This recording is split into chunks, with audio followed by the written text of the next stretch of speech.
Kebangsaan, berikut paparan utama edisi Khamis 11 Mei.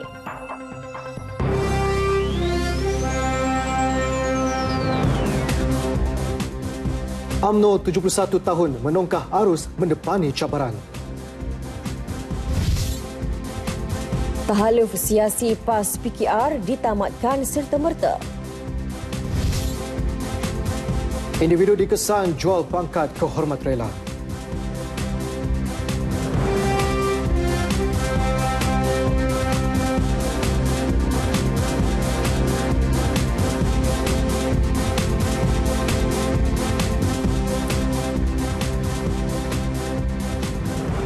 Majlis Syura Ulama PAS mengambil keputusan hubungan politik tahalul siasi antara PAS dan PKR ditamatkan serta-merta. Pendirian itu diumum selepas mesyuarat majlis berkenaan di Ibu Negara petang tadi. Setiausaha Majlis Syura Ulama PAS, Datuk Dr. Nik Muhammad Zawawi Saleh berkata, keputusan itu dibuat selepas merujuk kepada begitu banyak pelanggaran terhadap syarat-syarat tahaluf siasi menurut pertimbangan syarak dan akhlak Islam. Laporan penuh seketika nanti.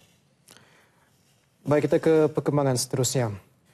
Dengan semangat berkobar-kobar, kira-kira 100,000 ahli UMNO dari seluruh negara membanjiri Stadium Nasional Bukit Jalil malam ini untuk menyambut ulang tahun UMNO ke-71 dan mendengar amanat Presiden Parti Datuk Seri Najib Tun Razak. Dan untuk berkongsi kemeriahannya, kita terus saja bersama dengan Ismail Adnan di lokasi. Silakan Ismail.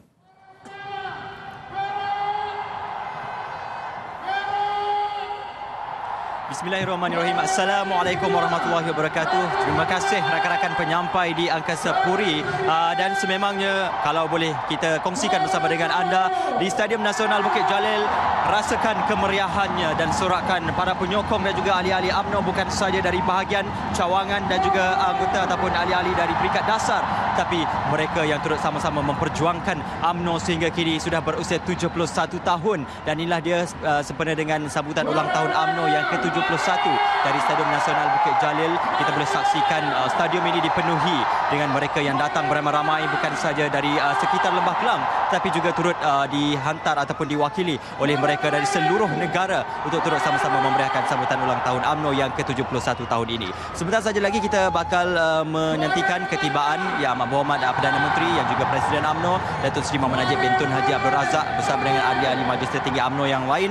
Dan yang menariknya, untuk kita memulakan acara pada kali ini, pada malam ini, kita akan menyaksikan larian bendera yang bakal dibawa oleh Ketua Pergerakan Pemuda UMNO iaitu Yang Berhormat Khaidir Jamaluddin yang akan masuk ke dalam Stadium Nasional Bukit Jalil sebentar saja nanti untuk sama-sama memulakan acara. Dan seterusnya kita sama-sama saksikan acara sambutan ulang tahun UMNO yang ke-71 yang bakal disempurnakan hari ini dengan kemeriahannya pada malam ini. Dan kita sebenarnya sedang menantikan ketibaan mereka. Dan kita akan bawakan kepada anda secara langsung bermula 9.30 malam nanti. Dan untuk masa ini kita bersama dengan rakan penyampai di Angkasa Puri. Kita kembali ke Angkasa Puri. Silakan.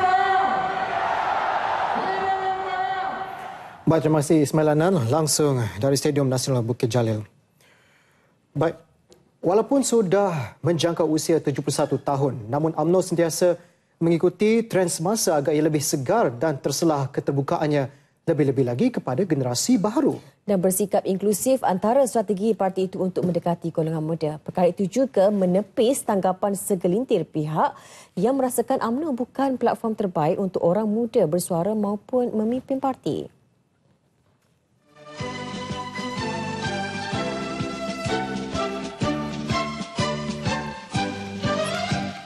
Semenjak penubuhan UMNO 7 dekad yang lalu, penglibatan golongan muda terutama sebelum kemerdekaan tidak pernah terpinggir.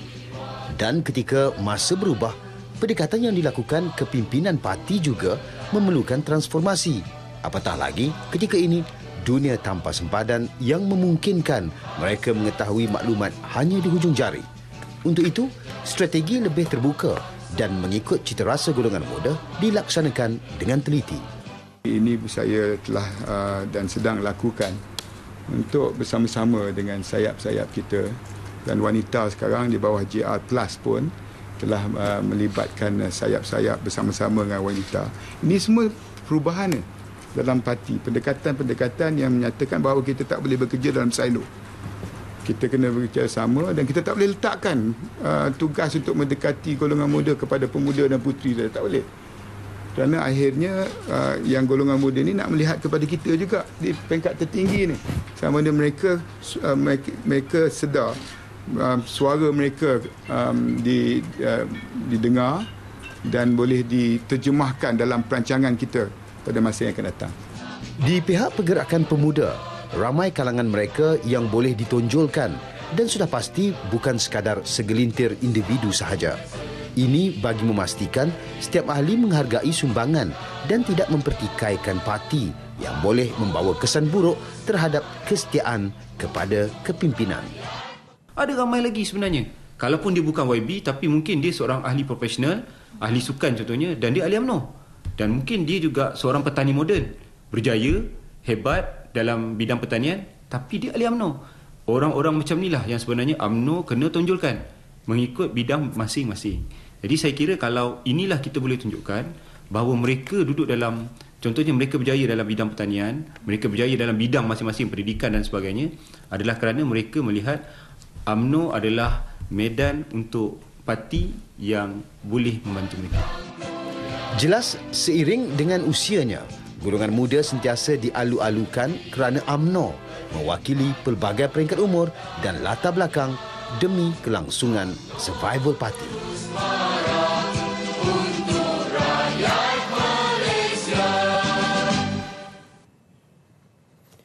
Majlis Syura Ulama PAS hari ini memutuskan hubungan politik tahalul siasi antara PAS dan PKR terbatal dengan serta-merta. Mesyuarat yang bersidang di Ibu Negara petang tadi membuat keputusan itu selepas merujuk kepada begitu banyak pelanggaran terhadap syarat-syarat tahaluf siasi menurut pertimbangan syarak dan akhlak Islam. Majlis Syura Ulama PAS dipengerusikan Mursyidul Ampas Ustaz Hashim Jasin yang turut dihadiri Presiden PAS Datuk Seri Hadi Awang. Setiausaha Majlis Syura Ulama PAS Datuk Dr. Nik Muhammad Zawawi Saleh menyatakan perkara itu dalam sidang media selepas mesyuarat 2 jam itu di Ibu Negara petang tadi. Dengan merujuk kepada begitu banyak pelanggaran terhadap syarat-syarat tahaluf siasi menurut pertimbangan hukum syarak dan akhlak Islam, maka hubungan politik tahaluf siasi antara PAS dan PKR telah terbatal. Antara pelanggaran tersebut ialah: pertama, tidak menyokong, malah menentang sebahagian daripada agenda Islam yang dibawa oleh PAS seperti RUU 355. Yang kedua, melanggar adab-adab bekerjasama dalam politik seperti menyerang pimpinan PAS dan membuat tuduhan-tuduhan palsu yang merosakkan imej PAS. Yang ketiga, khianat dalam hubungan politik dengan PAS, antaranya dengan bekerjasama dengan pihak-pihak yang mahu menjatuhkan kerajaan negeri Kelantan dan menentang PAS dalam pilihan raya kecil Sungai Besar dan Kuala Kangsar. Bagi urusan-urusan pentadbiran negeri Selangor, Majlis Syura Ulama menyerahkannya kepada Jawatankuasa Kerja PAS Pusat dengan merujuk kepada maslahah dan kepentingan Islam dan rakyat. Keputusan Majlis Syura Ulama PAS itu akan memberi impak yang besar pada hala tuju kerajaan PKR Selangor kerana kerajaan pimpinan Datuk Seri Azmin Ali itu sudah ada 2 pembangkang. Menurut Geostrategis Profesor Dr. Azmi Hassan, keputusan terbaru Majlis Syura Ulama PAS itu akan membuatkan rakyat dan penyokong parti-parti dalam politik Selangor ternanti-nanti perkembangan yang dijangka mengubah senario politik Selangor dalam 2-3 hari ini. Keputusan Majlis Syura untuk memutuskan kerjasama di antara PAS dan PKR itu adalah suara akar umbi semasa muktamar 2 minggu lepas. Tapi implikasinya amat besar sekali, terutama tentang komposisi kerajaan negeri Selangor itu sendiri, di mana Exco PAS berada dalam Exco kerajaan negeri Selangor. Jadi bila dikatakan memutuskan hubungan kerjasama, maksudnya dalam haluan politiknya mereka tidak lagi bersama. Jadi dalam hal ini, kalau Exco PAS masih berada dalam kerajaan Selangor, ia memberi satu implikasi yang ada dikatakan pembangkang dalam exco itu. Jadi perkara ini tidak boleh berlaku. Sukar untuk kerajaan negeri Selangor dikatakan menjalankan tugas sebagai sebuah kerajaan. Jikalau keputusan Exco PAS mengambil keputusan untuk dikatakan keluar dari Exco, maka dikatakan kerajaan negeri Selangor itu dikatakan agak tidak stabil kedudukannya. Jadi implikasinya amat besar sekali. Tapi implikasinya lebih besar senario nasional. Iaitu jikalau tiada kerjasama dengan PKR, maksudnya tiada kerjasama dengan Pakatan Harapan. Ini dikatakan oleh Presiden PAS sendiri, PAS akan menjadi kuasa ketiga, iaitu selain pada Barisan Nasional, Pakatan Harapan, ada PAS dikatakan dalam pilihan raya umum akan datang. Tapi sekarang dikatakan pembangkang akan menjadi lebih kuat. Ini yang dikatakan akan memberi kelebihan. Jikalau berlaku kerjasama di antara PAS Selangor dengan UMNO Selangor, maka dikatakan corak politik Selangor itu akan berubah secara drastik. Kerana pada ketika ini hanya UMNO, Barisan Nasional berseorangan sebagai pembangkang. 4 penjenayah ditembak mati dalam kejadian berbalas tembakan dengan sepasukan anggota polis. Kejadian berlaku ketika penjenayah terbabit menyamun seorang lelaki warga Cina di hadapan Institut Terjemahan Buku Malaysia ITBM di Seksyen 10, Wangsa Maju, Kuala Lumpur tengah hari tadi. Ketua Jabatan Siasatan Jenayah Kuala Lumpur SSC Rusdi Muhammad Isa berkata, penjenayah itu menyamun RM40,000 daripada warga Cina itu yang ingin berurusan di ITBM. Mangsa 32 tahun itu diekori dari Seri Gombak setelah melakukan pengeluaran wang dari sebuah bank. Setibanya di lokasi yang dituju, suspek berjaya merampas beg yang berisi wang tunai dan perebutan menyebabkan mangsa cedera ringan di tangan. Sepasukan polis yang kebetulan sedang membuat rondaan membantu mangsa hingga mencetuskan kejadian tembak-menembak. Keempat-empat penjenayah yang masih belum dikenal pasti identiti mereka mati ditembak. SSC Rusdi berkata 2 pucuk revolver dan 2 bilah parang yang dijumpai dalam kereta suspek dipercayai digunakan untuk kegiatan samun. Kes disiasat mengikut Seksyen 307 Kanun Keseksaan kerana cubaan bunuh.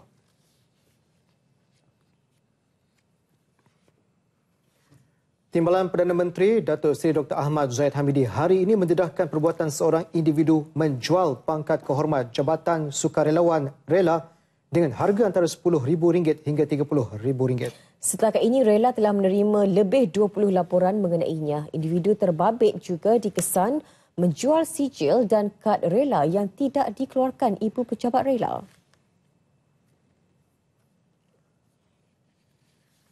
Jika mana-mana orang yang telah membayar untuk jawatan-jawatan sukarela ini, apatah lagi jawatan kehormat ini, sila tampil ke hadapan. Sila buat laporan dan kemukakan sebanyak mungkin yang boleh. Dan buktikan wang itu dibayar kepada siapa dan tindakan perundangan akan dilakukan dengan sesegera yang mungkin. Tegas beliau, jawatan kehormat Rela hanya boleh diberikan apabila jawatankuasa memutuskan kelayakan seseorang berdasarkan kepada status sosial atau lain-lain kelayakan mengikut Akta Rela. Timbalan Perdana Menteri ditemui selepas menghadiri Perhimpunan Bulanan Kementerian Dalam Negeri di Putrajaya. Dalam perkembangan lain, Timbalan Perdana Menteri menegaskan 3 warga Turki yang ditahan polis dipercayai terlibat dengan kegiatan kumpulan pengganas akan dihantar ke negara asal dan bukan negara lain walaupun ahli keluarga bimbang keselamatan mereka. Beliau mengulas permintaan salah seorang isteri warga Turki iaitu IC Gul Karaman yang merayu agar suaminya Turgay Karaman tidak dihantar pulang ke negara asal kerana bimbang Turgay diseksa.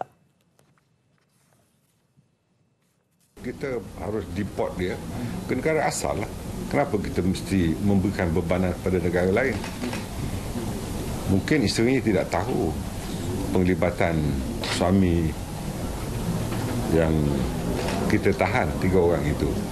Saya serahkan soal operasional kepada pihak polis dan tentunya polis menggunakan kejaksanaan dan perundangan yang sedia ada untuk mengambil langkah-langkah tertentu bagi penghantaran semula. Pihak kementerian terus mengadakan rundingan dengan pejabat kedutaan Turki bagi memastikan keluarga mereka terus dihantar pulang ke negara asal. Di Ibu Negara, seorang operator kilang Muhammad Firdaus Abdullah dijatuhi hukuman penjara 8 tahun selepas mengaku bersalah memberi sokongan kepada perbuatan pengganas. Dia dijatuhkan hukuman penjara 4 tahun kerana memiliki barangan yang mempunyai kaitan dengan pengganas. Hakim Datuk Azman Abdullah memutuskan kedua-dua hukuman itu dijalankan secara serentak bermula tarikh tangkapan. Bagi pertuduhan memberi sokongan, Muhammad Firdaus didakwa menerima arahan daripada seorang ahli kumpulan pengganas untuk melakukan perbuatan pengganas pada 25 Mac 2016.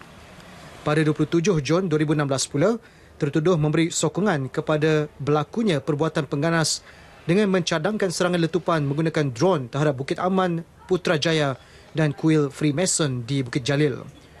Pada tarikh sama, tertuduh turut memberi sokongan kepada berlakunya perbuatan pengganas iaitu serangan bom di Kelab Malam Movida Puchong melalui aplikasi Telegram. Pada 4 Ogos 2016 pula, tertuduh didakwa memiliki video, imej dan buku yang mempunyai kaitan dengan pengganas. Di mahkamah sama, seorang juruteknik pendingin hawa, Ahmad Fariz Zulkifli dijatuhi hukuman penjara 5 tahun selepas mengaku bersalah kerana dengan pengetahuan telah menggalakkan berlaku perbuatan pengganas melalui aplikasi WeChat. Manakala hukuman penjara 2 tahun bagi pertuduhan memiliki bahan berunsur perbuatan keganasan seperti baju dan gambar. Hakim mengarahkan hukuman itu dijalankan serentak bermula tarikh tangkapan. SPRM Kedah menyita RM3 juta milik suspek utama kes rasuah membabitkan permit kerja ekspatriat dan profesional warga asing bernilai lebih RM20 juta. Duit RM1.5 juta ditemui di rumah suspek di Pulau Pinang, manakala RM1.5 juta lagi merupakan deposit tetap. Pengarah SPRM Kedah, Datuk Muhammad Fauzi Muhammad yang mengesahkan perkara itu berkata, sehingga kini SPRM telah menyita dan membekukan aset bernilai RM6.57 juta.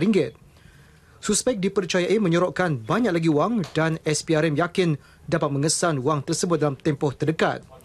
Pada Selasa lalu, seorang kontraktor bergelar Datuk berusia 53 tahun ditahan di KLIA kira-kira pukul 11 malam. Manakala seorang lagi berusia 37 tahun di sebuah rumah di Petaling Jaya pada pukul 9.30 malam. Mereka dipercayai menjadi penjaga aset dan harta kepada suspek utama berkenaan. Ia susulan penahanan 3 lelaki pada Isnin, termasuk pegawai kanan imigresen yang bertugas di Padang Besar Perlis, masing-masing berusia 37 dan 34 tahun, serta seorang kontraktor berusia 48 tahun. Mereka ditahan di sekitar Perlis dan Alustar kerana disyaki menerima rasuah bagi meluluskan pas ekspatriat, pengambilan pekerja mahir dan profesional yang melibatkan 339 permohonan dengan 18,626 pas diluluskan sejak 2015. Susulan itu, SPRM merampas wang tunai bernilai RM1.9 juta, 5 kenderaan mewah, sebuah motosikal berkuasa tinggi, jam tangan dan beg tangan berjenama serta deposit tetap hampir RM1 juta. Jumlah mereka yang ditahan berhubung kes berkenaan setakat ini 5 orang. Lawatan kerja Perdana Menteri Datuk Seri Najib Tun Razak ke China mulai esok, kali ke-7 sejak 2009, menjadi testimoni keakraban persefahaman Malaysia dan China ke arah meningkatkan kerjasama ekonomi bernilai berbilion ringgit yang merancangkan pertumbuhan di kedua-dua negara. Laporan Yunus Muhammad Nur dari Beijing, China. Menurut Duta Besar Malaysia ke China, Datuk Zainuddin Yahya, Datuk Seri Najib dan isteri dijangka tiba di lapangan terbang antarabangsa Hangzhou Xiaoshen pukul 6.30 pagi. Beliau dijadual mengadakan lawatan ke Ibu Pejabat Alibaba di Hangzhou dengan disambut pengerusi eksekutifnya, Jack Ma, yang juga penasihat ekonomi digital Kerajaan Malaysia. Perjanjian persefahaman antara Perbadanan Ekonomi Digital Malaysia, MDEC, dengan pihak berkuasa tempatan Hangzhou dan Alibaba Company Limited turut dijangka ditandatangani di situ. Perdana Menteri dijadual ke Beijing pada sebelah petang dan akan mengadakan sidang media. Keesokannya beliau akan mengadakan pertemuan dengan Presiden China, Presiden Xi Jinping, sebelum mengadakan mesyuarat dua hala dengan rakan sejawatan Li Keqiang. Pada Ahad, Datuk Seri Najib bersama pemimpin 27 lagi negara dijadual menghadiri Forum Inisiatif Jalur dan Jalan untuk Kerjasama Antarabangsa atas jemputan Presiden Z. Ringkasnya, inisiatif ini antara lain adalah untuk mempertingkatkan pembangunan infrastruktur, memudahkan aliran barangan dan modal, serta memupuk kerjasama perniagaan, kewangan, budaya, hubungan people to people dan bidang-bidang utama yang lain antara negara-negara yang terlibat. Forum selama 2 hari itu akan turut disertai delegasi Malaysia terdiri daripada beberapa menteri kabinet dan pegawai kanan kerajaan. Beberapa perjanjian persefahaman dijangka turut dimeterai sepanjang forum berkenaan. China merupakan rakan dagang Malaysia terbesar untuk tempoh 7 tahun berturut-turut dengan jumlah dagangan 2 hala tahun lalu mencecah hampir 100 bilion ringgit. Malaysia juga merupakan rakan dagang terbesar China di kalangan negara-negara ASEAN. Hubungan Malaysia-China kini berada di tahap tertinggi dan terbaik sejak ia dinaik taraf kepada kerjasama strategik dan komprehensif pada 2013. Pertemuan antara pemimpin tertinggi negara, peningkatan jumlah dagangan serta hubungan berterusan menjadi testimoni kepada hubungan baik berkenaan. Laporan Muhammad Yunus Muhammad Nur bersama jurukamera Mat Sa'an Muhammad dari Beijing untuk Berita RTM. Perkembangan banjir di Temerloh. Sehingga 6 petang tadi, jumlah penduduk terjejas bertambah kepada 564 orang daripada 176 keluarga berbanding 264 orang daripada 86 buah keluarga sebelum ini. Semua penduduk terbabit dipindahkan ke 3 buah pusat pemindahan.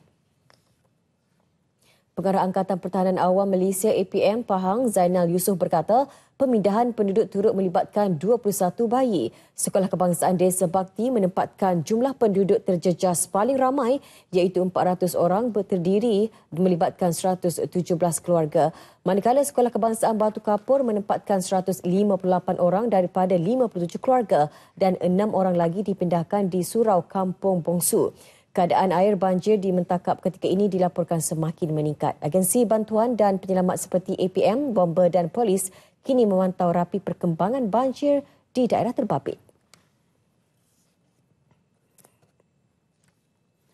Satu sindiket dadah didalangi warga Singapura tumpas hasil 6 serbuan di Kuala Lumpur, Selangor dan Johor Bahru Sabtu lalu.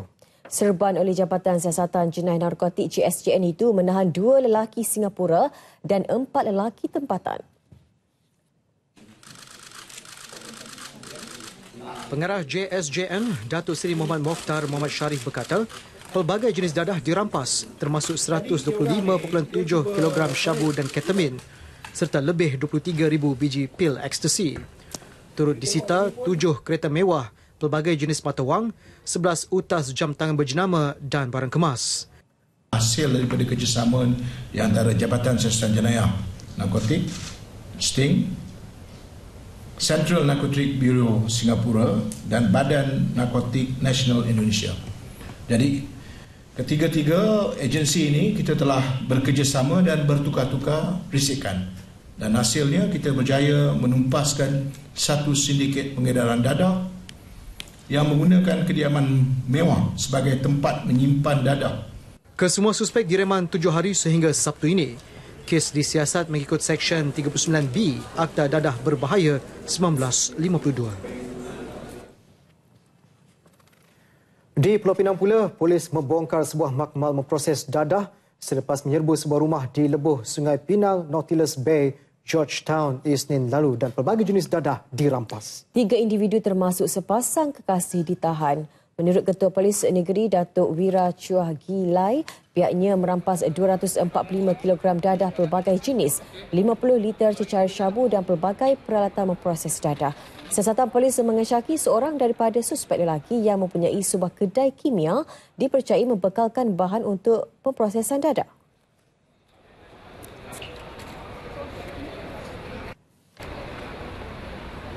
Kemungkinan besar dia yang suspek sebab dia ni mempunyai sebuah kedai bahan kimia tapi masih dalam siasatan. Jadi kami tak boleh kata dengan confident bahawa dia yang supply, tapi kami percaya dia yang supply. Turut dirampas 5 kereta mewah, wang tunai RM73,050, pelbagai barangan berjenama mewah, kesemuanya diangkar melebihi RM1 juta. Semua suspek berusia antara 38 hingga 52 tahun direman sehingga 15 Mei. Sepasang suami isteri mengaku tidak bersalah di Mahkamah Session Kuantan terhadap 4 pertuduhan melakukan eksploitasi dan memperdagangkan 4 remaja lelaki berusia antara 15 hingga 19 tahun pada November tahun lalu. Muslim Abdul Karim, 56 tahun dan Zaliha Muhammad, 54 tahun, masing-masing pengerusi dan bendahari Pusat Latihan Amal Bestari di Yan Kedah, dituduh mengeksploitasi keempat remaja itu bagi melakukan kerja paksa antara jam 11 hingga jam 11.50 malam di stesen minyak Petronas Tanjung Lumpur, Kuantan, Pahang dan restoran Kopitiam pada 9 November 2016.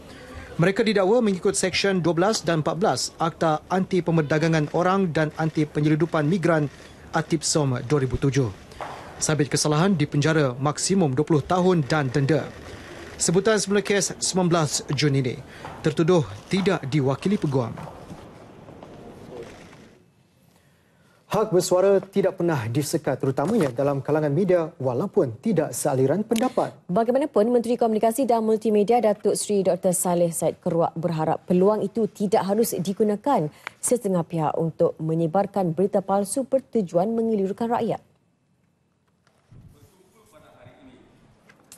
Jelas Datuk Seri Dr. Saleh, sebarang laporan serta pendapat tidak boleh menyentuh isu-isu sensitif yang berupaya membangkitkan kemarahan rakyat. Kerajaan tidak akan berkompromi apabila melibatkan isu sensitif seperti kaum dan agama.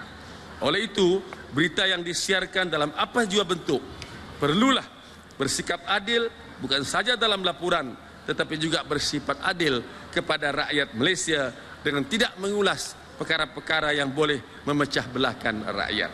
Menurut beliau, siaran berita terutama penyiar tempatan perlu pantas menangani penipuan dan perlu tampil dengan fakta sahih. Pada masa sama, program berbentuk keusahawanan ke arah digital dipertingkatkan selain informasi ilmiah. Datuk Seri Dr. Saleh menyatakan demikian ketika membacakan teks ucapan Perdana Menteri pada Majlis Perasmian Pelancaran aplikasi Enjoy Now di Bandar Tun Razak, Selangor. Data statistik rasmi negara kini lebih mudah untuk diakses oleh orang ramai. Dan hari ini 3 aplikasi diperkenalkan oleh Jabatan Perangkaan dan boleh dilayari menerusi laman YouTube dan aplikasi mudah alih. 3 aplikasi itu ialah Mobile Application My Local Stats, Mobile Application Biscot Elias Stats dan Kapsul Memahami Indeks Harga Pengguna. Menurut Menteri di Jabatan Perdana Menteri, Datuk Seri Abdul Rahman Dahlan, prasarana visual itu merupakan sebahagian usaha mendekatkan statistik di hati rakyat. Ini adalah usaha Jabatan Statistik Negara supaya Jabatan Perangkaan Malaysia supaya mereka lebih data yang mereka perkenalkan atau unjurkan ataupun laporkan lebih bermakna dan lebih difahami dengan cara pendekatan capsule visual yang kita nampak tadi. Mobile application My Local Stats memuatkan antara lain data kelahiran, kematian dan data unjuran penduduk mengikut daerah. Mobile application Biscot Elias Stats digunakan pemain industri bagi pendaftaran syarikat dan untuk kegunaan My GST. Manakala kapsul memahami indeks harga pengguna bertujuan meningkatkan kefahaman orang ramai mengenai indeks harga pengguna dengan menggunakan kaedah visual. Pertikaian semasa antara IWH CREG Sdn Bhd ICSB dan Bandar Malaysia telah dikendalikan oleh Pejabat Perdana Menteri serta Lembaga Pengarah One Malaysia Development Berhad One MDB. Menteri Kewangan II Datuk Seri Johari Abdul Ghani dalam satu kenyataannya berkata sebarang isu berkaitan Bandar Malaysia seterusnya akan kekal diuruskan sendiri oleh Lembaga Pengarah One MDB dan PMO. Beliau turut menafikan laporan media berhubung pelucutan jawatan 2 ahli jawatan kuasa budiman. Tegasnya, jawatan kuasa budiman yang ditubuhkan pada 2015 bagi menyelesaikan isu 1MDB telah melaksanakan semua langkah rasionalisasi dan tidak mempunyai sebarang fungsi selepas itu. Malah, tidak ada sebarang mesyuarat diadakan oleh Jawatan Kuasa Budiman untuk tempoh 6 bulan yang lalu. Datuk Seri Johari yang juga ahli Jawatan Kuasa Budiman berkata, antara langkah rasionalisasi yang diambil termasuk pelupusan aset kuasa 1MDB kepada CGN Group dari China, mengaktifkan semula pembangunan Tun Razak Exchange. Selain memuktamadkan proses bidaan antarabangsa berkenaan Bandar Malaysia serta penyelesaian isu timbang tara antara 1MDB dan International Petroleum Investment Company (IPIC).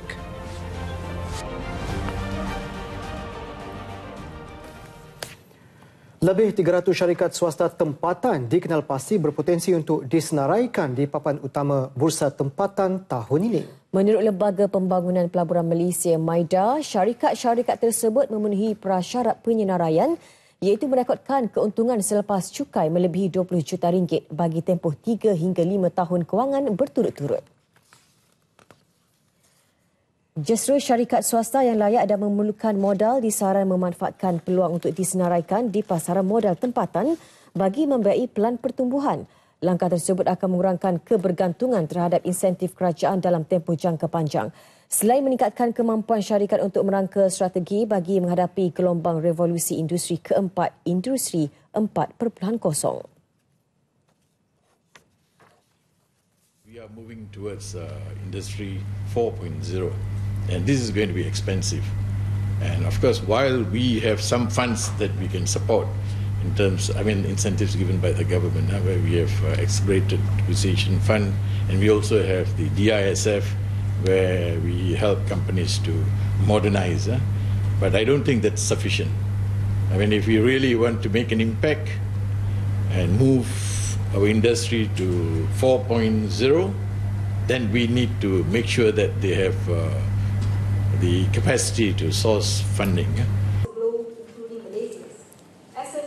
Terdahulu, MIDA dengan kerjasama Bursa Malaysia menganjurkan forum sehari mengenai peluang penyenaraian syarikat di bursa tempatan. Turut hadir Timbalan Menteri Perdagangan Antarabangsa dan Industri, Datuk Ahmad Maslan. Pembukaan Pusat Pengedaraan Alat Ganti Serantau BMW Group di Zon Perindustrian Bebas Lapangan Terbang Antarabangsa Senai bakal mengukuhkan kedudukan Malaysia dalam pasaran otomotif serantau. Ketua Pegawai Eksekutif Lembaga Pembangunan Pelaburan Malaysia MIDA, Datuk Azman Mahmud berkata pelaburan bernilai RM130 juta itu juga membuktikan Malaysia adalah destinasi pilihan pelabur. BMW expanded their operation triple in a very short period of time. That signifies how important Malaysia is to investors who are going to consider Malaysia as the distribution centre. Malaysia katanya mempunyai kekuatan dalam sektor otomotif berbanding negara jiran Thailand. Buktinya, terdapat beberapa syarikat otomotif yang berminat untuk melabur di Malaysia kini sedang dalam perbincangan dengan MIDA.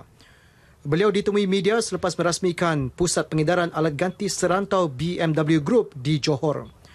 Kemudahan seluas 775,000 kaki persegi itu antara kemudahan BMW yang terbesar di rantau Asia Pasifik dan akan menyokong lebih 23 negara di rantau ini sebagai pusat pengedaran alat ganti dan gudang logistik.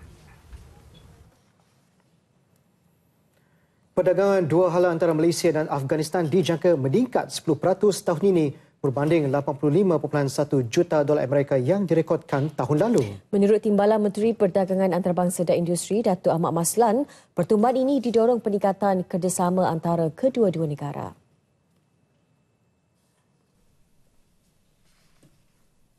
Bercakap pada Forum Perniagaan Afghanistan-Malaysia, Datuk Ahmad Maslan turut menggalakkan perniagaan tempatan untuk meneroka peluang ekspor ke negara tersebut. Sektor minyak sawit antaranya dan juga produk makanan dan juga produk E&E, electrical dan electronics. Itu antara sektor yang kita boleh. Sawit adalah penting dan kita ingin meneroka pasaran baru untuk minyak sawit apabila kita berhadapan dengan sedikit masalah di European Union misalnya. Dari segi pelaburan, syarikat Afghanistan telah menyertai 2 projek penghilangan bernilai $2.28 juta Amerika di Malaysia.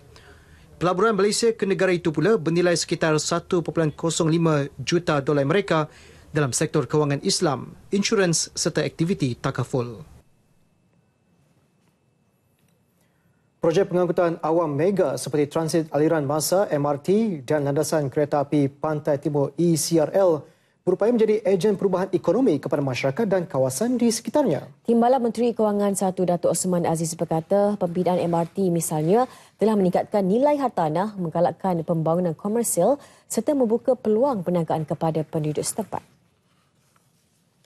Apabila kita ada projek mega seperti ini, sudah tentu dia akan ada development spin-off dan sudah tentulah kita tengok sepanjang perjalanan tadi pun banyak bangunan-bangunan komersial baru sedang dibina. Ini adalah mengambil kira dekat jauhnya mereka dengan setiap stesen dan inilah yang dipanggil spin-off, economic spin-off hasil daripada wujudnya prasarana yang begini besar.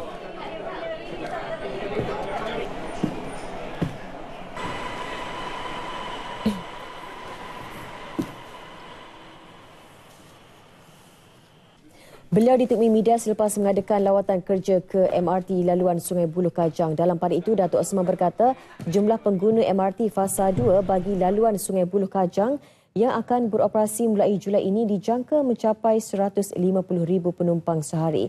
Ketika ini, 15,000 penumpang menggunakan perkhidmatan MRT fasa pertama dari Sungai Buloh Semantan setiap hari.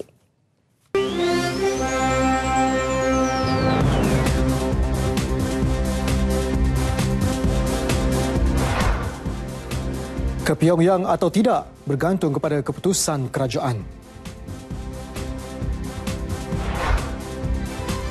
Tolak mata, pengurusan KAFA perlu hantar surat bantahan rasmi.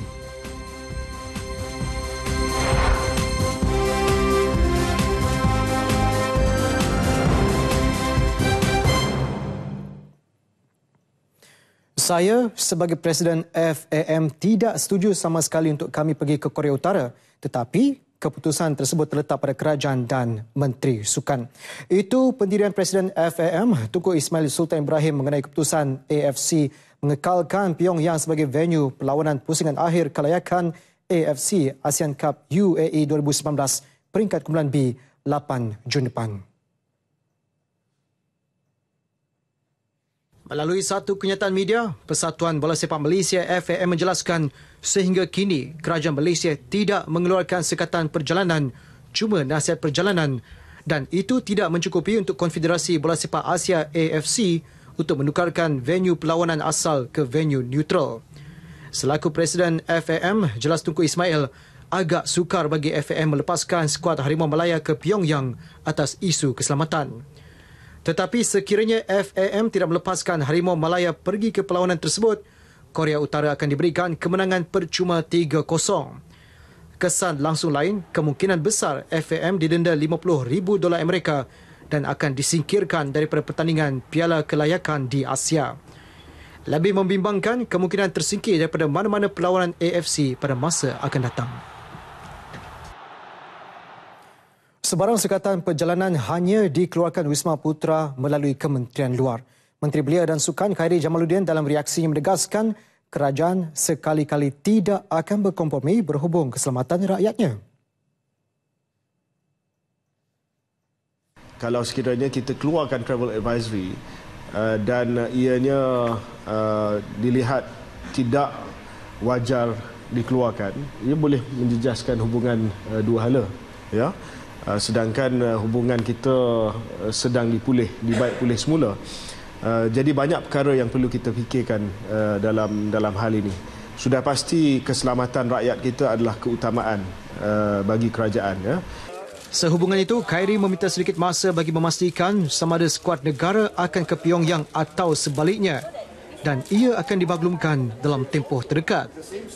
Khairi ditemui pada sidang media MOU bersama Spritzer bagi kategori perak di Menara KBS Putrajaya.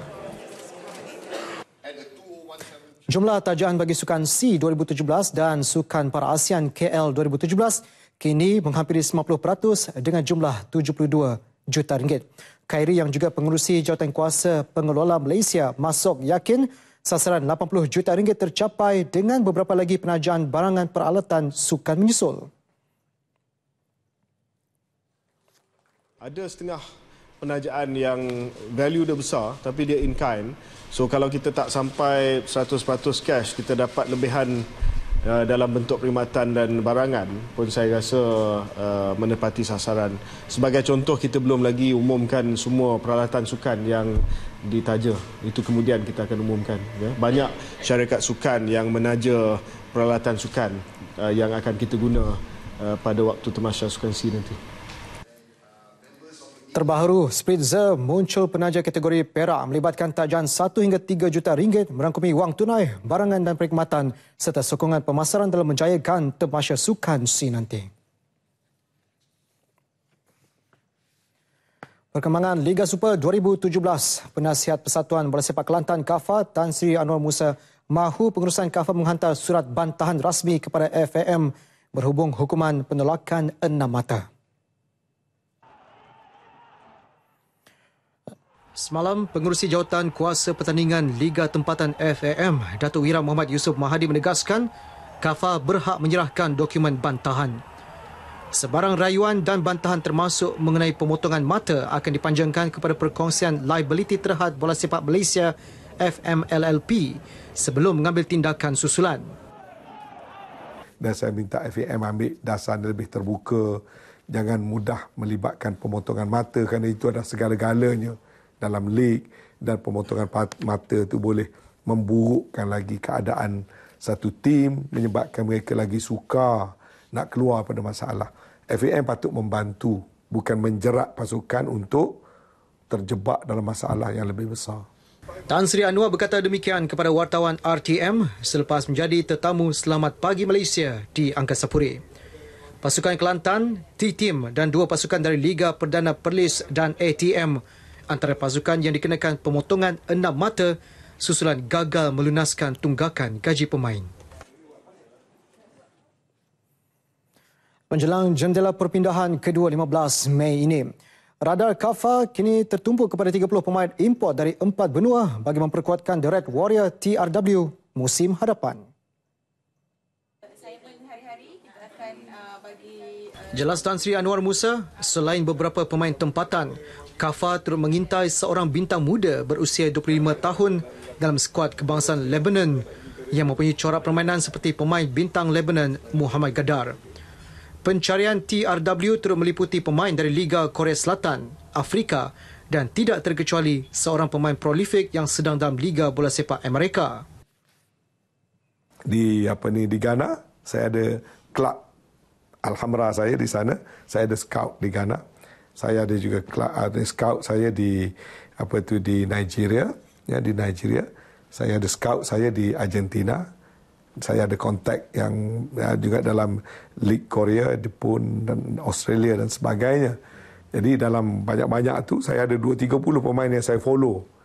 Dia main bila, dia skor gol ke tidak, dia injured ke tidak, kontrak dia habis bila. Jadi dalam khazanah yang saya simpan tu, saya sentiasa ada 2-30 pemain. Ia langkah awal beliau sekiranya terdapat pemain TRW berpindah ke pasukan lain musim hadapan.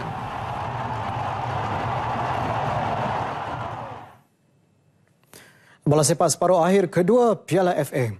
Menjelang pertemuan dengan skuad Kedah Sabtu ini, pengendali Terengganu Irfan Bakti Abu Salim melahirkan rasa lega dan gembira apabila 4 tonggak utamanya bakal kembali memperkuatkan jentera pasukan. Ini menambah keyakinan Terengganu untuk menerima kunjungan Kedah di Stadium Sultan Ismail Nasiruddin Shah Kuala Terengganu dan memadamkan defisit 1 gol lang merah.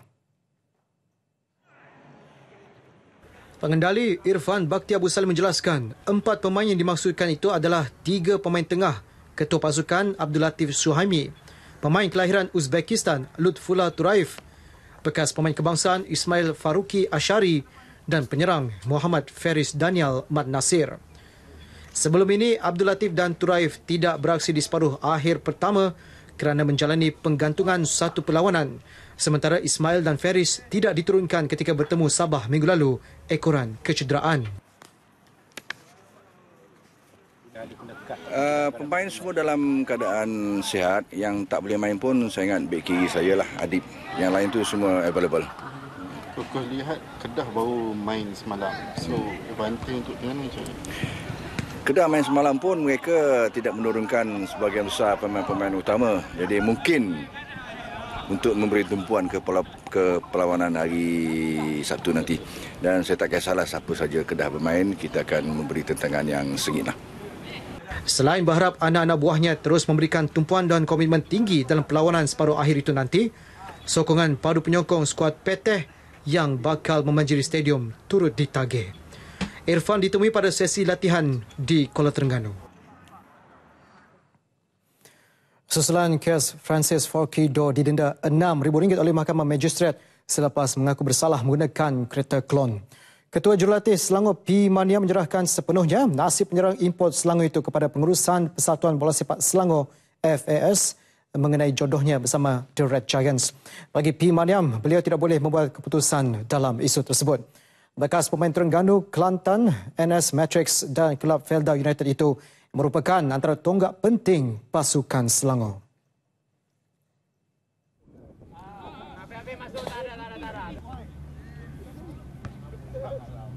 Saya rasa sekarang Forquido sudah start training. Kita akan bagi peluang lah untuk dia sebab he's a good player. He also have his family to feed. So as a coach, we feel that he deserve to be in the team lah. Beliau ditemui di padang SUK Shah Alam ketika mengendalikan sesi latihan pasukan. Forquido turut dilihat kembali menjalani latihan. Bersama Selangor musim ini, Forquido meledak 5 gol. Nasib penyerang kelahiran Liberia itu dijangka diketahui dalam sehari 2 lagi. Sultan Selangor, Sultan Sharafuddin Idris Shah berkenan menggunakan anugerah fellowship Naib Chancellor Universiti Putra Malaysia UPM kepada 22 pensyarah dan penyelidik universiti berkenaan. Ia merupakan pengiktirafan berprestij terhadap usaha penerokaan dan pengembangan ilmu serta perkhidmatan pendidikan kepada ahli akademik UPM yang mencapai kejayaan dan kecemerlangan di peringkat nasional dan antarabangsa. Pada majlis gemilang Akademia Putra itu, 4 kategori utama ditampilkan iaitu pengajaran, penyelidikan dan inovasi, perkhidmatan profesional dan perunding cemerlang. Anugerah khas turut ditampilkan sebagai tanda penghormatan dan penghargaan dan juga pengiktirafan kepada ahli akademik yang menunjukkan kecemerlangan dan tahap pencapaian membanggakan universiti. Penerima anugerah khas Akademia Putra, Profesor Datin Paduka Dr. Khatijah Yusof berkata, pengiktirafan ini menaikkan semangatnya untuk terus melakar kejayaan dalam bidang penyelidikan biologi.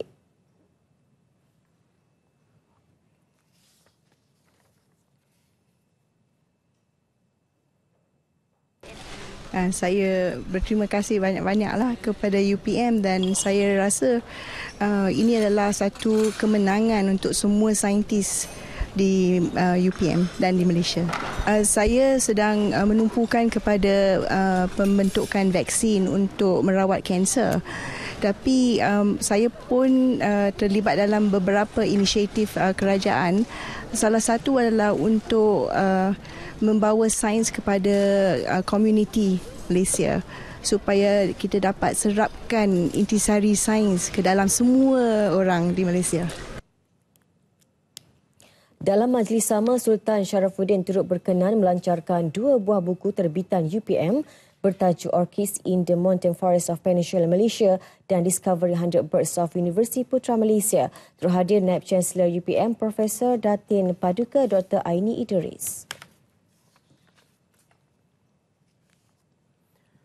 Fenomena penyanyi nombor 1 negara Datuk Siti Nurhaliza masih menguasai industri muzik tanah air. Terbaru, beliau muncul dengan album yang ke-18 bertajuk Symmetry City. Menariknya, album yang memuatkan 10 lagu ini turut merealisasikan impian penyanyi itu menjadi seorang adiwira. Wartawan Andy Reza Rohadian berkongsi kemeriahannya.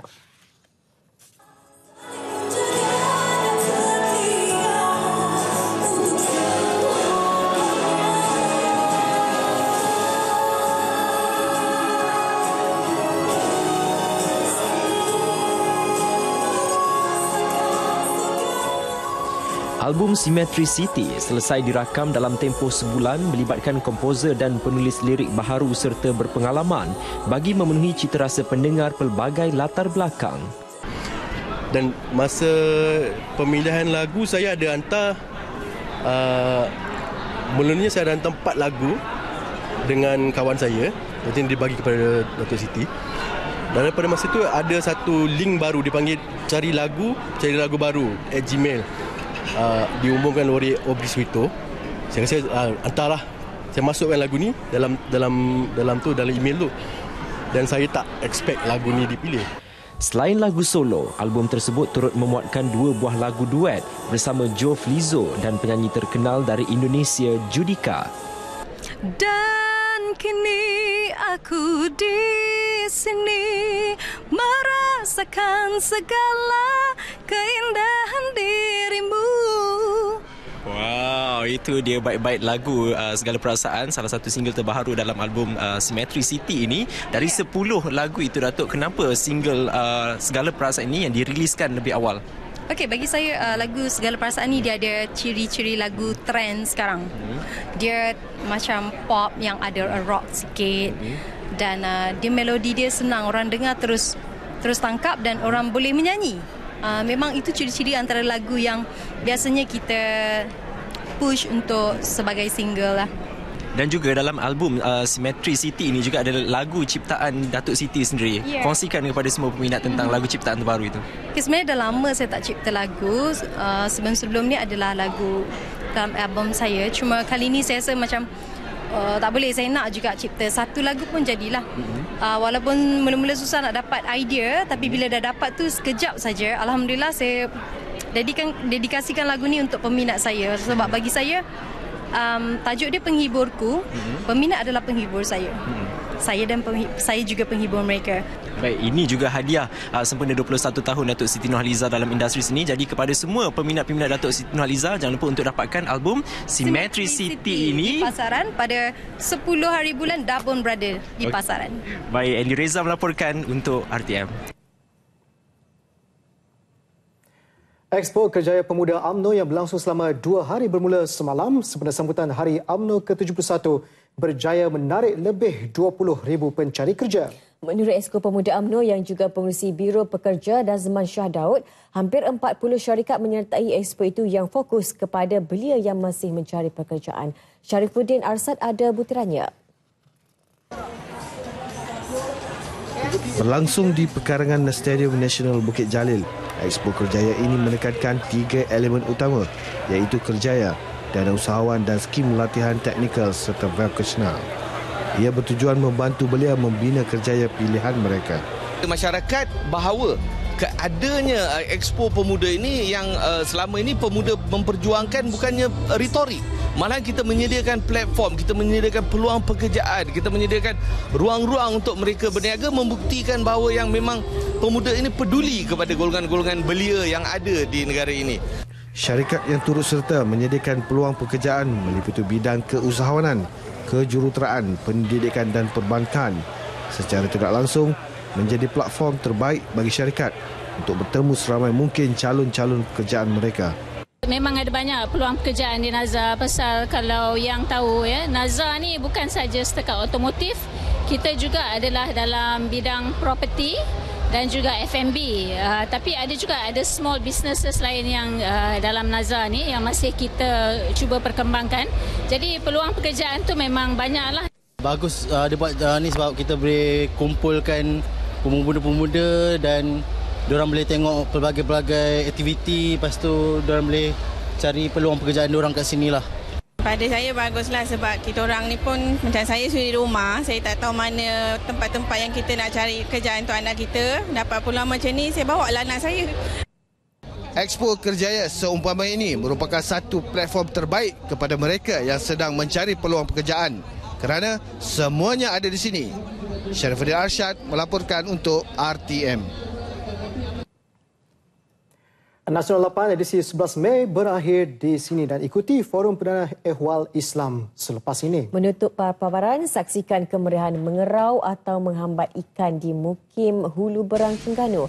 Aktiviti itu yang dijalankan selepas minum pagi. Dengan itu, Assalamualaikum. Salam satu Malaysia.